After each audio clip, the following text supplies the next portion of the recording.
Chapitre 9. À cette période d'activité militaire intense succédèrent des pluies abondantes. Il fallut faire de nombreuses réparations dans la maison, les chemins et les corrals endommagés par le ruissellement des eaux. Puis ce fut à nouveau la récolte des céréales. Elle fut si abondante qu'il fallut nettoyer et sécher une autre grotte non loin de la grande grotte qui commençait à déborder de grains. Cette fois, Robinson ne se refusa pas la joie de faire du pain, le premier qu'il mangeait depuis son installation dans l'île. Cette abondance de céréales posa bientôt le problème de la lutte contre les rats.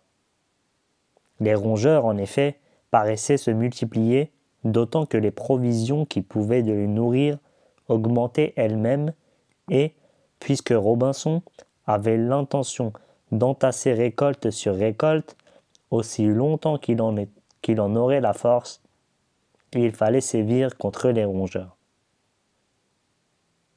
Certains champignons rouges à pois jaunes devaient être vénéneux, car plusieurs chevreaux étaient morts après en avoir brouté des fragments mêlés à l'herbe. Robinson en tira un jus brunâtre dans lequel il fut trempé des grains de blé. Puis il répandit ces grains empoisonnés sur les passages habituels des rats. Ils s'en régalèrent et ne furent même pas malades. Il construisit alors des cages dans lesquelles la bête tombait par une trappe. Mais il aurait fallu des milliers de cages de ce genre, et puis il devait ensuite noyer les bêtes prises. Et c'était horrible d'enfoncer la cage dans l'eau de la rivière et d'assister à leur agonie. Un jour, Robinson fut témoin d'un duel furieux qui se livrait de rats, aveugles et sourds à tout ce qui les entourait. Les deux bêtes nouées roulaient sur le sol avec des piaillements rageurs. Finalement, elles s'égorgèrent l'une l'autre et moururent sans desserrer leur étreinte. En comparant les deux cadavres, Robinson s'aperçut qu'il appartenait à deux variétés différentes de rats. L'un, très noir, rond et pelé, était semblable en tout point à ceux qu'il avait eu l'habitude de voir sur tous les navires où il avait navigué. L'autre, gris, plus allongé et de poils plus épais, assez semblable aux mulots des champs, se rencontrait dans les prairies de l'île.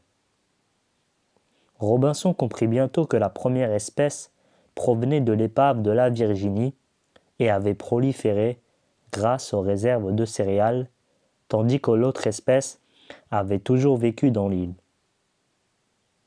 Les deux espèces paraissaient avoir leur territoire et leurs ressources bien séparés.